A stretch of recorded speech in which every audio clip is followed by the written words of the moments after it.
Bonjour, donc dans cette capsule vidéo, je vais vous proposer un résumé de la partie œil et lentille du thème 1, représentation visuelle. Je vais vous dire essentiellement ce qu'il est important de connaître au niveau de l'examen. Tout d'abord, on va parler un petit peu de l'œil, donc je vais faire un petit 1. Alors, je vais faire un petit 1, l'œil.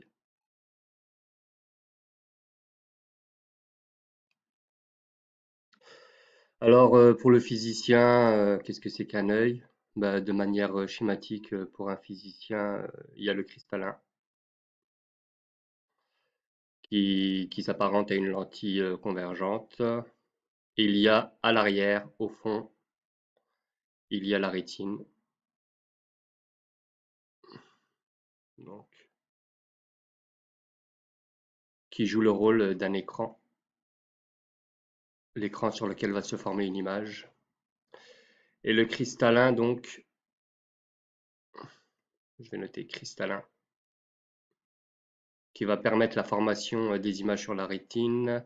D'un point de vue physique, le physicien modélise ça par une lentille convergente.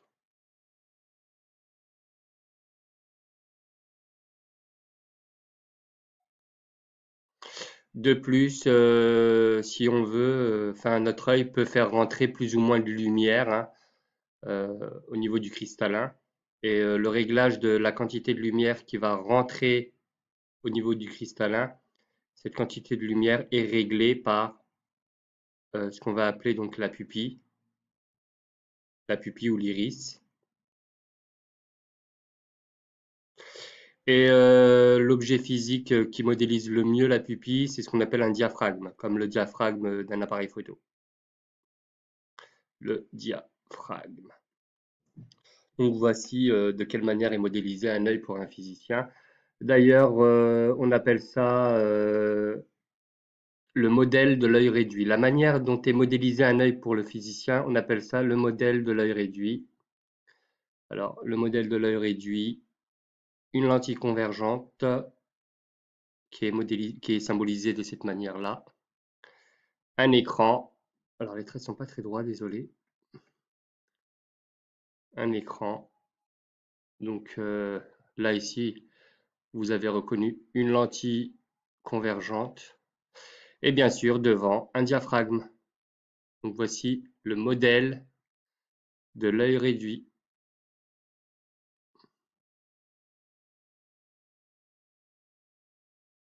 Alors, dans la diapo suivante, on va parler plus précisément des lentilles, lentilles convergentes et lentilles divergentes, étant donné que finalement, on voit que euh, la notion de lentille est très importante pour comprendre la formation des images au niveau de la rétine.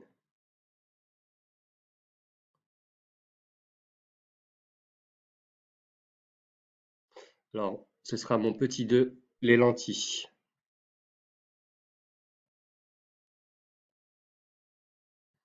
Alors, au niveau des programmes, vous devez connaître deux types de lentilles. Il y a les lentilles qui ont cette forme-là, et il y a des lentilles qui, au toucher, alors on le remarque très bien au toucher, alors je vais enlever cette partie-là, il y a des lentilles qui ont aussi cette forme-là, d'accord? Donc on peut les toucher, les lentilles, et on remarque ce genre de forme. Alors quand on regarde le premier type de lentille qui est ici, on constate qu'au niveau du centre, c'est plus large qu'au niveau des bords. Alors du coup, c'est une lentille, il faut reconnaître du coup une lentille convergente. Le deuxième type de lentille ici, ben, c'est le contraire en fait. On constate qu'au centre, l'épaisseur est plus faible qu'au niveau des bords. Et donc là, il faut reconnaître ce qu'on appelle une lentille divergente.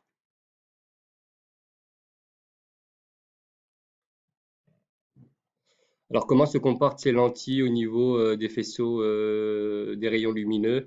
Alors c'est très simple, elles n'ont pas le même rôle. Si on considère une lentille convergente, alors s'il y a des rayons de lumière qui arrivent, alors je vais en dessiner quelques-uns, 1, 2, 3. Donc là, il y a trois rayons de lumière qui arrivent sur la lentille convergente. Eh bien, la lentille convergente a plutôt la propriété de faire converger les rayons. D'accord? Donc les rayons se resserrent. on constate qu'à la sortie d'une lentille convergente, les rayons se resserrent. Alors il va falloir se souvenir de ce résultat. Par contre, vous l'aurez compris, pour une lentille divergente, ce sera le rôle inverse. Ce sera un autre rôle.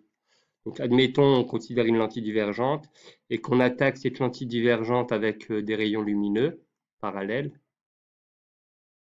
Eh bien, la propriété d'une lentille divergente, ça va être d'ouvrir les rayons. C'est cette propriété.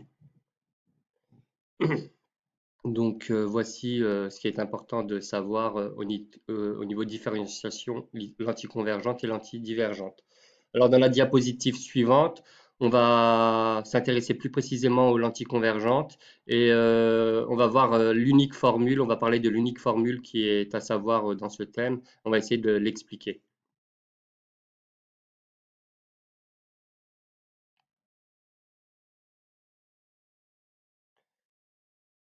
Alors, petit 3, on va noter ça.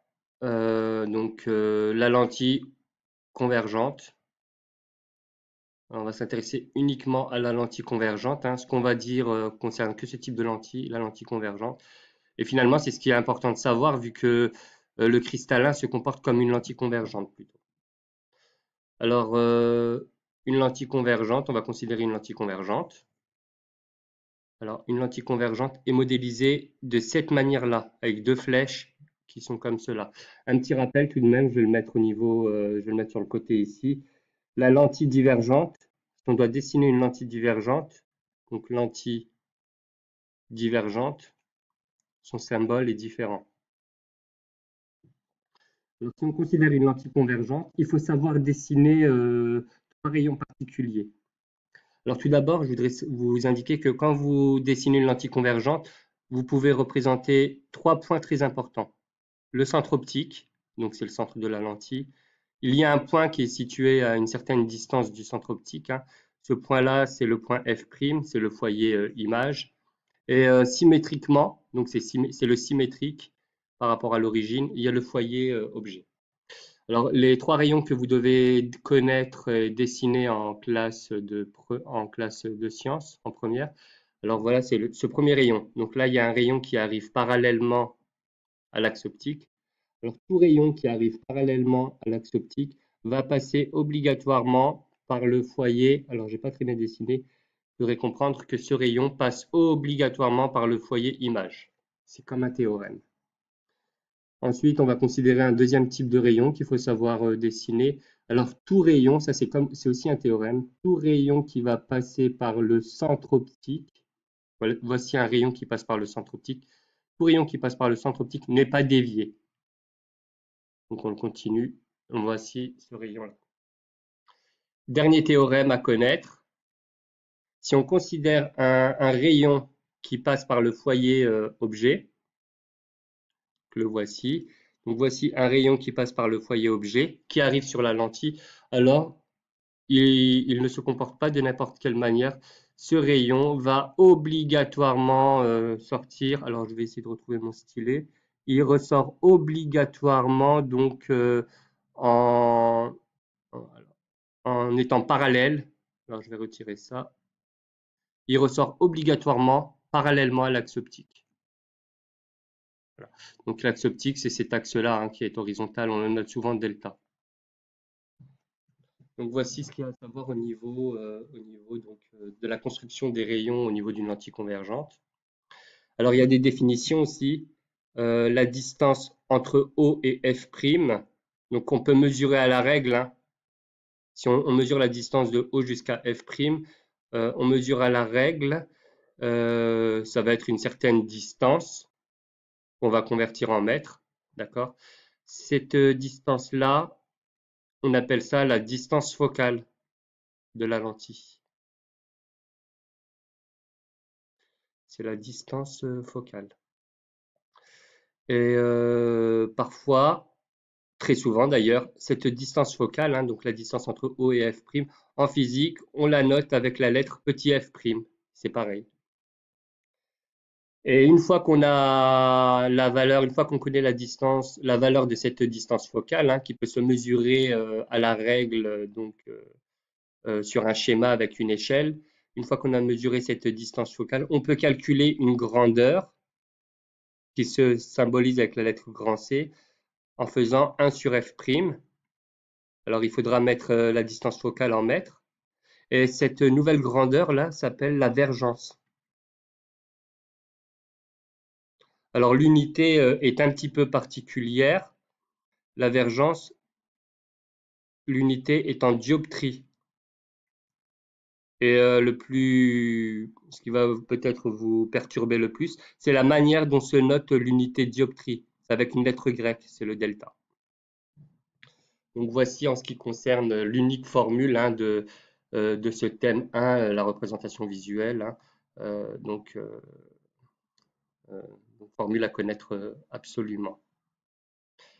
Alors, on va passer à la diapositive suivante, sur laquelle on va parler un petit peu donc des défauts de l'œil.